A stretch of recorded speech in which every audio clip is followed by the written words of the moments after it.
Imagine a place where every whisper of human thought, every scientific breakthrough, every epic poem, and every forgotten history was meticulously collected and preserved.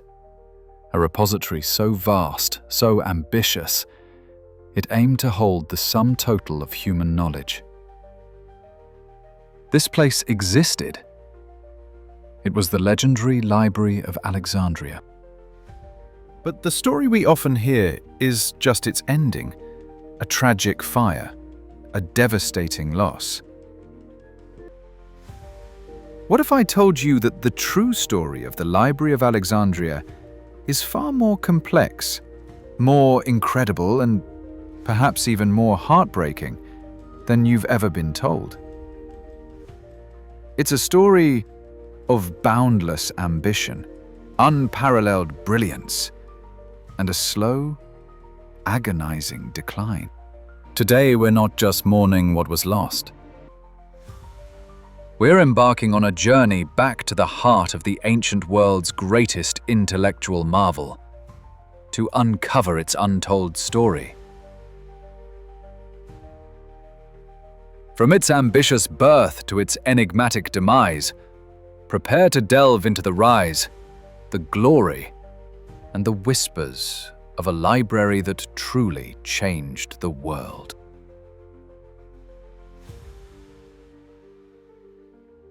Our story begins not with books, but with a conqueror.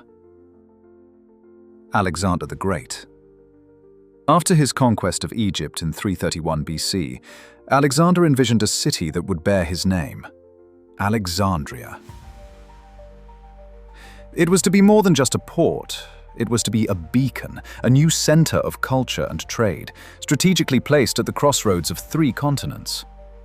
But Alexander died before his grand vision was fully realized.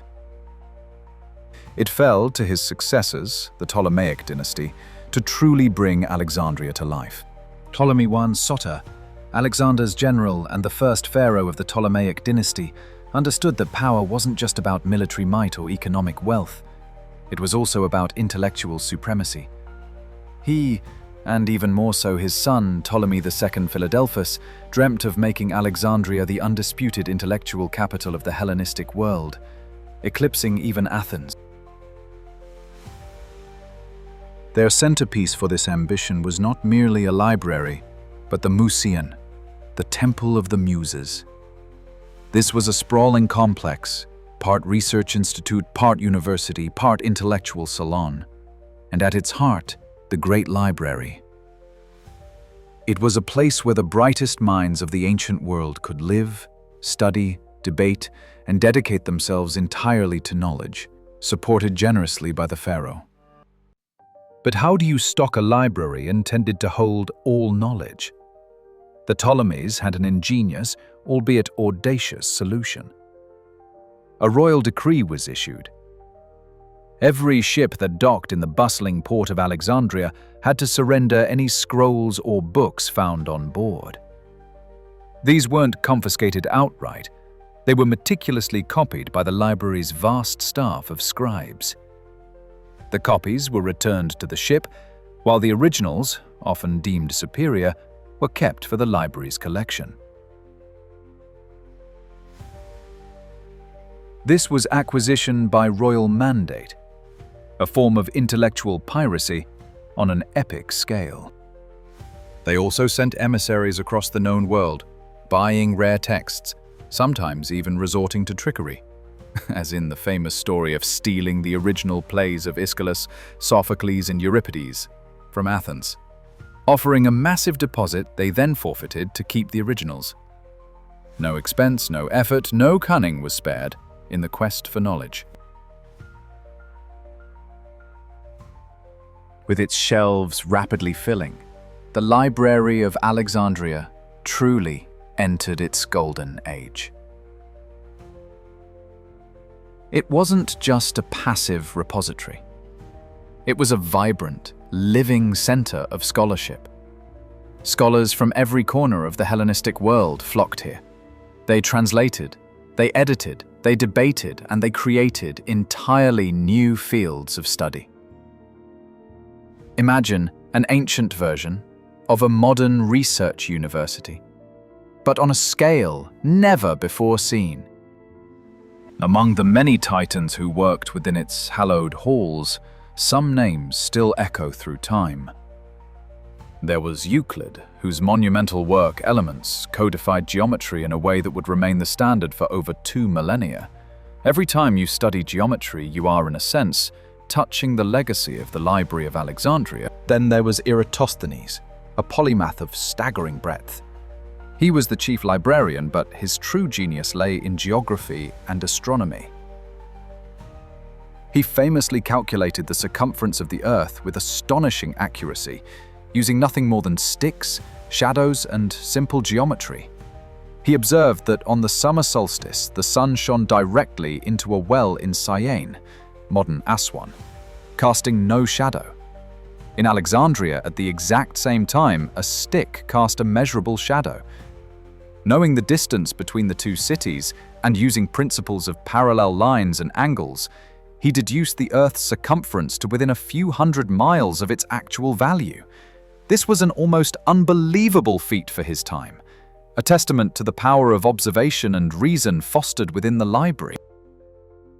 While not a permanent resident, the works and influence of Archimedes, the brilliant engineer and mathematician from Syracuse, were undoubtedly central to the library's collection and the discourse within its walls. His understanding of levers, his principles of buoyancy, leading to his famous Eureka moment, and his incredible inventions laid the groundwork for modern physics and engineering. The library was the central hub for disseminating such groundbreaking ideas. And these were just a few. Aristarchus of Samos proposed a heliocentric model of the universe almost 2 millennia before Copernicus. Hipparchus accurately measured the length of the year and catalogued thousands of stars. The library's impact on mathematics, astronomy, medicine, literature, and philosophy was profound.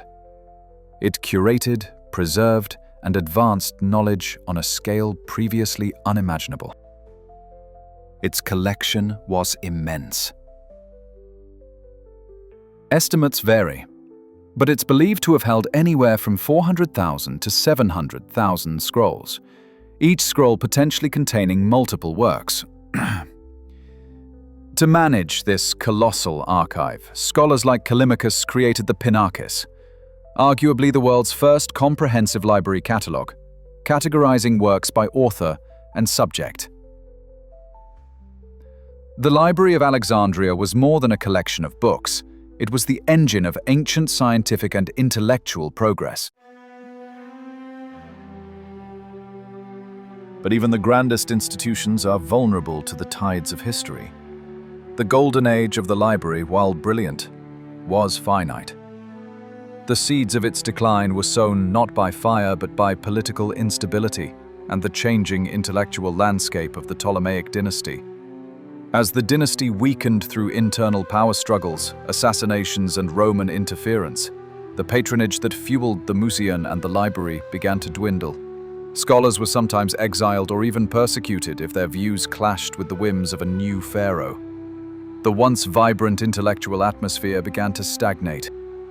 This brings us to the first and perhaps most famous theory of the library's destruction: Julius Caesar's fire in 48 BC. During his Alexandrian War, Caesar found himself besieged in the royal quarter. To prevent his fleet from being captured by the Egyptian navy, he ordered his ships in the harbor to be set ablaze. The fire spread to the docks and, according to some ancient accounts, to storehouses near the library.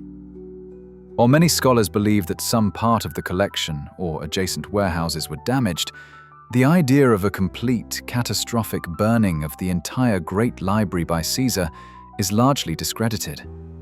Accounts suggest that the main library, the Mouseion, was likely spared, though a significant portion of scrolls in transit or storage might have been lost. It was a wound, but not necessarily the death blow. Centuries later, another major event is often cited: the destruction of the Serapeum temple in 391 AD. By this time, Alexandria was under Roman rule, and Christianity was rising. The Serapeum was a temple dedicated to the god Serapis, but it also housed a significant daughter library of the Great Library. The Christian patriarch Theophilus, backed by Roman Emperor Theodosius I, ordered the destruction of pagan temples. The Serapeum was demolished by a mob, and any scrolls it contained would have been lost. This event was indeed a major blow to Alexandria's intellectual heritage, and it certainly marked the end of a significant branch of the library. It was around this time, or slightly later, in the early 5th century, that the brilliant pagan philosopher and mathematician Hypatia, a symbol of Alexandria's intellectual past, was brutally murdered by a Christian mob. These events point to a growing intolerance that chipped away at the city's scholarly foundations.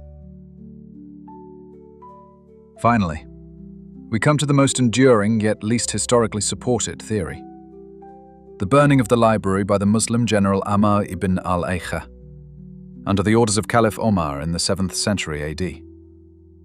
The legend claims that Omar declared, "If these books are in agreement with the Quran, they are useless and need not be preserved. If they are in disagreement, they are evil and must be destroyed." Consequently, the scrolls were supposedly used to fuel the city's bathhouses for months. However, this story only appears centuries later, in the 13th century, long after the event. Most modern historians view it as a fabrication, possibly concocted to discredit early Muslim rule. By the time of the Arab conquest, the Great Library, in any recognizable form, had likely already ceased to exist. The truth, it seems, is far more mundane and perhaps more tragic than a single dramatic blaze. The Great Library of Alexandria didn't die in a single cataclysmic fire. It withered away over centuries. It was a slow death by 1,000 cuts. Dwindling patronage, political instability, sectarian violence, intellectual stagnation, continuous warfare, and gradual neglect. Scrolls simply weren't copied, papyrus decayed, and knowledge faded into obscurity. Its vast collection wasn't annihilated in one moment. It was chipped away, scattered, lost to time, fire, and the indifferent hand of human events.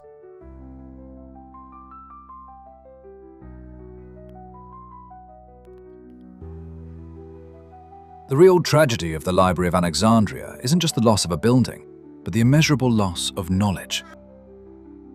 Imagine the complete works of ancient playwrights like Aeschylus, Sophocles, and Euripides. We have only a fraction of their plays. Full philosophical treatises from the pre-Socratics, detailed historical accounts from lost empires, advanced scientific and medical texts that could have propelled human progress centuries ahead of schedule. Could cures for diseases have been discovered earlier? Could the principles of flight or advanced mechanics have been understood sooner? The what-ifs are staggering. The library was a living bridge to the past, a guide to the future, and when it faded, a vast chasm opened in our collective memory. Today, the spirit of the Library of Alexandria lives on, not in a single building, but in every library, every university, every digital archive, and every search for knowledge. Its story serves as a potent reminder of the fragility of human achievement and the profound importance of preserving, curating, and sharing knowledge. The legacy of Alexandria is a dual one, a monument to human intellectual ambition and a cautionary tale of how easily that ambition and the knowledge it creates can be lost. Its unanswered questions continue to haunt us, a silent testament to the vastness of what we still don't know. Perhaps the true lesson of the Library of Alexandria is not to mourn what was lost, but to tirelessly protect and champion what remains and what is yet to be discovered. Because in the end, knowledge, like freedom, requires eternal vigilance. What historical knowledge do you wish had been preserved from the ancient world? Share your thoughts in the comments below. If you found this journey into history intriguing, remember to like this video, subscribe for more untold stories, and ring that notification bell so you don't miss our next deep dive. Thank you for watching.